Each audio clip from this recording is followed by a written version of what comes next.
Wait till I get you in the ring. Wait, we do that. You go ahead. You're not fighting Glory. You're not fighting Oscar Bonavena. You're not fighting Sonny Liston. You fighting Joe Frazier. Everybody knows that. I like to teach the world to sing with me. Say, how come you never made it in talking pictures? I know what you're thinking. Did he fire 6 shots or only 5? Please don't squeeze the shine. TV viewers get the first sustained look in living color of Earthmen on the moon, some 238,000 miles away. I could see this new revolution coming.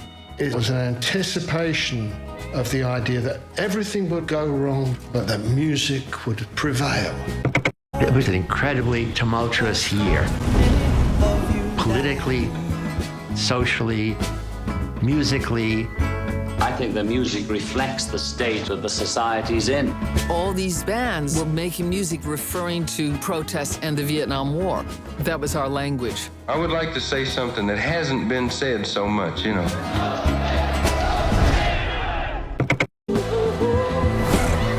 You know, we have survived everything that's gone down and come out stronger. I think this is my cross to bear. I'm a messenger. I wasn't a soldier, I was a musician. How can I use my music to help change things? All power to the people. I don't think you'll ever see a creative burst like that musically ever again. These were not just players, they were cultural icons. We have come through something. And if we can get this far, we can get further. They took this on and things changed. The music was not a soundtrack. It was much more than that.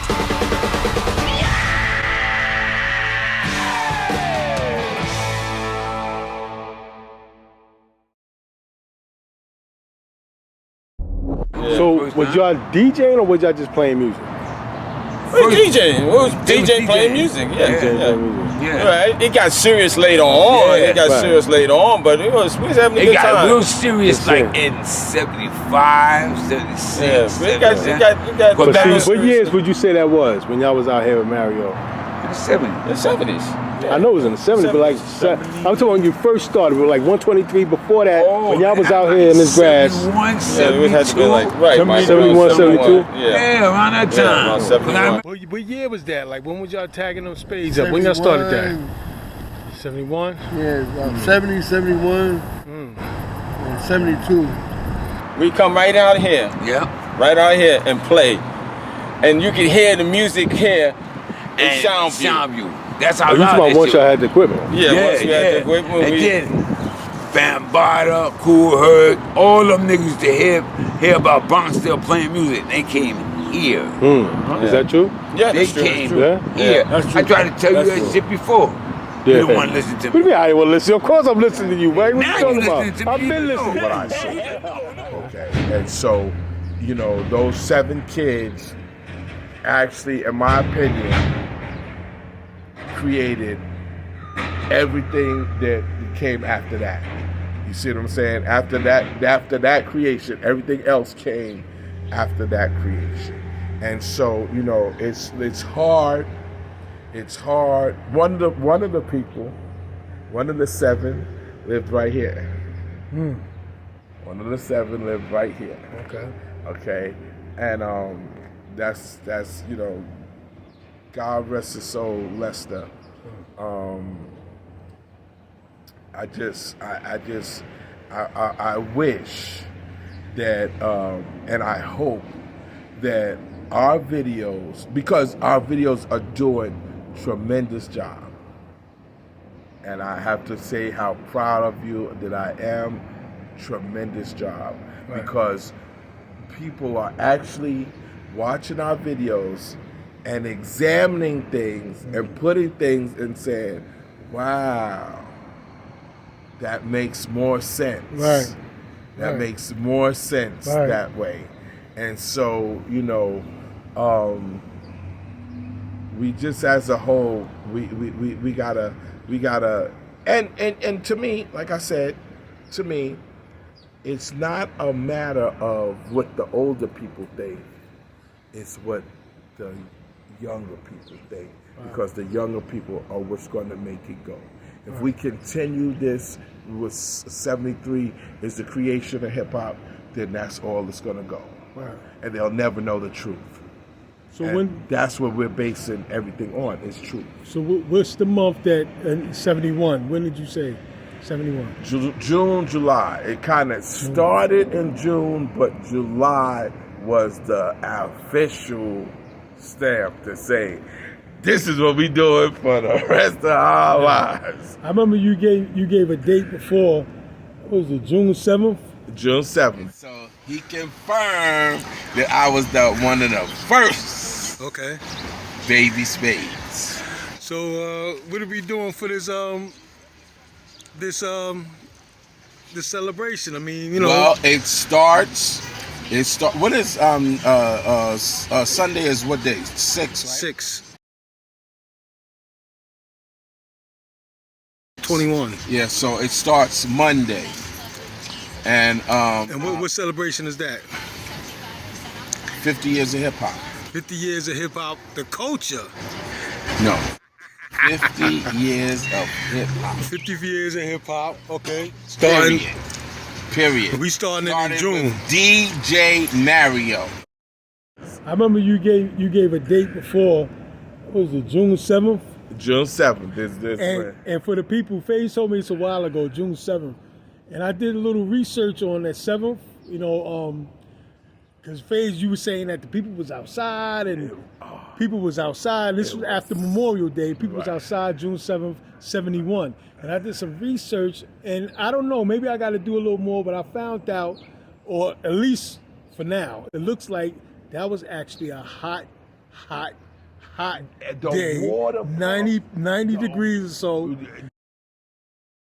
And I was surprised. I was like, yo, how this brother remember that? Yo, and I actually did research. It was actually a hot day. It was the beautifulest day. Right. Everybody was outside. The benches were full. Not only young people, but older people were outside. The icy man was coming. The truck used to park right here and over there, and it was just water balloons. It was just everything was so great that day, and that's why I remember that day. And so that day was the day that we said, okay, we gonna bring, since everybody's here, everybody can see what we doing, we gonna bring the music outside, and that's where everybody came around. Everybody was just, and it was so beautiful. So from that day, we said, okay, we're gonna, because what was happening that day too, which was so funny, we were just playing records over and over and everything, but people were still doing it, but we didn't have no concept of what we was doing. In July, though, now we had enough records, enough crates of records to say, okay, this is the jam. This is the jam. And people just came. And again, we didn't know what day it was going to be. We just knew that this was, we had waited up for, we had saved up and got some stuff and got a bigger speakers and stuff, and we gonna do this, we gonna go outside, and the girls, we even had outfits. I'll never forget, oh my God, I'll never forget what my crew had on. We had the safari, blue safari shorts with the belt clip with the thing, because that was so cool. We had on the tubes. Oh God, we had on the high knees. We had on the 69ers. Okay, the 69ers with the 3 stripes, and we had on tank tops and oh man, that was just so great. Now, during that whole time, like, because especially in the winter, okay, this is gonna be in the book, but I used to play, I don't even think they have it anymore, the carriage rooms. Let's see if they have the carriage room. You know, your history goes all the way back to Disco King Mario. Explain the importance of Disco King Mario for people who don't. Well, Disco King Mario was one of the founding fathers of hip-hop also. Everybody knows Hurt, everybody knows Bam, but most people don't know a Disco King Mario because, rest in peace, the brother passed away a few years ago. But Mario was the DJ who was running things in the Bronx Dale projects. And the first time I saw hip-hop was in the community room with Disco King Mario cutting up Got to Get a Nut. You know what I'm saying? And from that moment on, I just knew I wanted to be a DJ. It was my destiny. You lived actually downstairs from Mario. Yeah, I lived on the first floor with my little cousin Aaron Superman Davis, ex-welterweight champion, and Mario lived on the second floor. The infamous Bronxdale Project, which is actually right there at the start of what people call Cozy Corners. You know what I'm saying? That was the home of none other than the Black Spades. All right. Here's the staircase. Right. That's the right. staircase. Before this door was over here. Right. And you would come right here. And we come right there. So we would be, all our stuff would be, that's where everything went down. Right there. The staircase. Now, this is the carriage room. Right. And the first time I saw hip-hop was in the community room with Disco King Mario cutting up Got to Get a Nut. Mario came out here with little equipment, or he was in the carriage room, or what? No, Mario started in the carriage room. In the carriage room. Yeah, hell yeah. I remember when the jams were in the carriage room. Carriage room. They started in the carriage room. That's what I'm trying to get. The carriage room! Did you hear what he just said? Spanky was one of the ones that first started with Mario. Okay. Used to do stuff in the carriage room. Okay. Used to do stuff in the carriage room. Okay. Spanky would switch, because he had two turntables. Spanky would switch the knob to each side. This is the carriage room. Right. Okay. And then when we did get intercoms, there was a wall here, and it went With the plastic. Right. Yeah. That's how you got it in. That's the old Bronx. That's the old Bronx. Oh, and so that was the carriage room. Right. So, because, you know, I used to play the drums, they used to give me, I forgot what her name was. She lived over in that building. She was the head of the tenant patrol, and she gave me access to the carriage room. So I had the same access where I can't think of his name, but he used to teach karate in the carriage room, and I used to play my drums in the carriage room. So over in 1055, I would play the drums, and Mario would come over, and he would put the turntable. And so we would do the turn, and people would come in the carriage room. We would do hooky parties and everything in this carriage room. So that's where the carriage room thing came out. Now, the carriage room, when that started, and this is 71 now, when that started, people didn't know nothing about what we were doing. So you can't say that somebody could have come and did a flyer of it, or somebody could have came and took a picture, because nobody knew that that's what was happening, especially with the hooky parties. Now with the hooky parties, oh my God, it was just everybody, anybody that was anybody would be inside the carriage room with the hooky parties and stuff. Okay, so now that's one thing. Number two, when we first did the first really jam was in the Lollipop.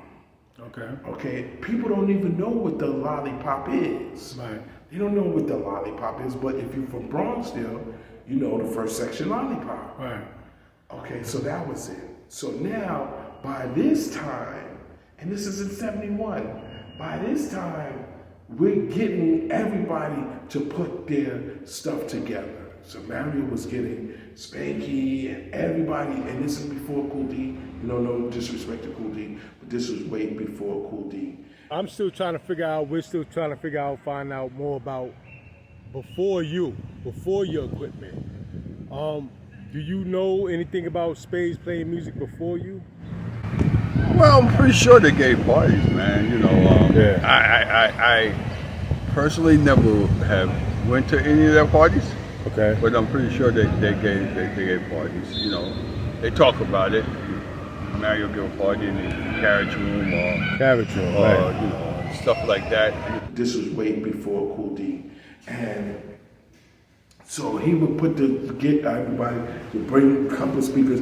It was sometimes one person would buy one speaker and another person would buy another speaker. Okay. And so that combination was, you know, together it was a good sound. So the second jam was in the bowling alley parking lot. Okay, so people don't realize that. People, you know, the one guy, the guy who did,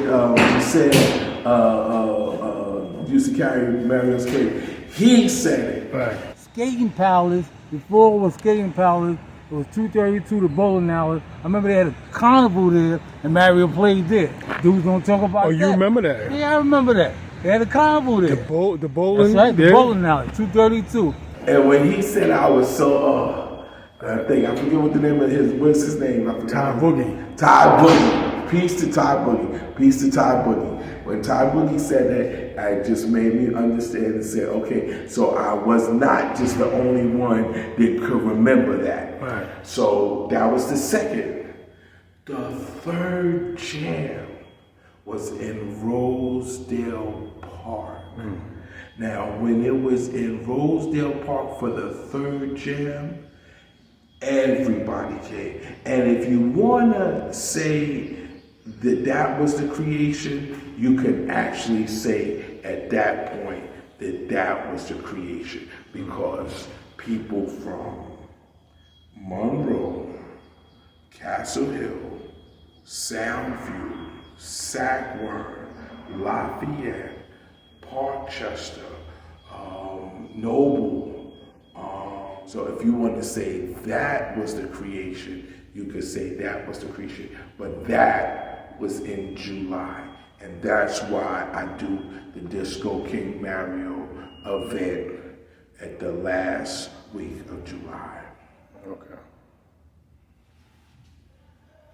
And I'm so glad you remembered the real Bronx still. with the intercom right here. Yeah. For the people who may not understand, like it was a wall, a divider from here. But this great thing is all the way across to here. And there was a door around here. This was outside. Right. This was outside. This was outside. Right. That staircase was outside. Right. You go directly to the staircase from out there. And there was another door here to go to in there. Right. Okay. Yeah. So all that's new wall. See this? Because this is the original. This is all the original stuff, and this is the new stuff. Okay, and that's the real Bronx there. Right. And people don't understand that. And for those that said that, pissy elevators and all that stuff, 1971, Bronxton was the cleanest project out. This was the safest, the cleanest. Yeah, was nothing like the best project. Bronx still ring bells. It was the best. This was a beautiful project, man. Yeah, wasn't it? It was a beautiful project 35 years, 40 years ago. I ain't been here long as they have, but I've been here about 25 years. When I came, it was nice. Yeah. Real nice over here, man. It was the best back Not then. because we lived here. Other projects you talk about it was just so good to see all our parents sitting on the bench and they all over here and we over there. We can leave our doors open and we can go to each other's houses and eat. Mike Wayne go cook and cook for everybody, and it was a beautiful. His mother used to make me red rice, boy. Yeah, That was man, we go eat and we used to eat, have fun, man. Hell, man, it was something else. It was a beautiful thing. Yo was young. Yo was too young. Yeah, but it was a beautiful thing back in the days. Back in the days, 1971, Bronxville was the cleanest project out. Out. Period. Point blank. Period. Right. All of these were brass. Everything was always groomed. In fact, we was one of the last projects that still had brass mailboxes. I mean, brass mailboxes where you could shine and see your face in them like a mirror. Were brass. And they were shined up brass. Brass. This is all was the new stuff after the 70s. And even now, this building ain't too dirty. I mean, it ain't dirty at all. It's not as dirty as other people's. Right. You know. Right. Look at it. Yeah. There's a couple of buildings. And then if you want to say it, you know, what's the pissy staircase? Right. You don't smell no piss. Right. You know, a lot of times piss in the elevators be dogs. Yeah. When people walk their dogs and their dog be pissing in the elevator a lot of times. And so some of the comments was like, oh, you still live in the projects, and how can the projects be this and all of that? No, man. Yeah. There's a lot of hard-working people that live in the projects, you know what I'm saying? And be, like I said, you know, our parking lots were always full. Okay. Of cars. Okay. And those would be working people. Yeah. Working class people. Right. That were in the buildings. Okay. You know, that was my parents' goal, to take us out of the projects and get into a private house. A lot of people don't even know what they call a private house. But the private house is something where it's a house just for the family. So that's what it is. It's not an apartment. It's a privately owned house. Right. And so my parents, both was working parents. They wanted me to be able to play the drums as loud as I want to play them anytime of night. They want me to play my music as long as I want to. You know, I had mini bikes and motorcycles, so they wanted me to be able to park. They wanted to have a backyard so we could barbecue and do all that. So that's why my parents, this was the stepping ground, this was the stopping ground for us to get a beautiful private house. And so from that point on, it's just been house. So, you know, the people that say that, oh, well, you come from the projects and whatever, nah. Back in the days, Bronxville was to me, and that's because, you know, not because I was just living, but to me, was the best project. It really was. It was clean. We had everything first. If all the projects had things, we had new windows first. We had everything first. We went from the incinerator to the compactor first. We did all of those things first. You know, our bathrooms were fixed first and everything. And so we could even get our houses painted, I think, every 2 years. Other projects and stuff would be like every 5 years or 10 years or something like that. So Bronxville, like I said, was a very up there project, and people wanted to move into Bronxville. So, you know, for the people that say that, oh, it's pissy elevators and no, that's just totally wrong. And for you to say that meant that you were never in Bronxville. That's number one. Number two, if you were never in Bronxville, you would never know about the creation of hip hop.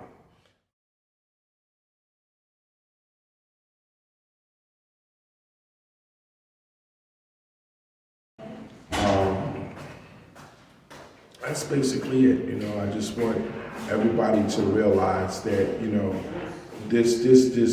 when Bronxville was thriving in the 60s, I was in this building, I think I lived here for maybe 8 years or whatever, but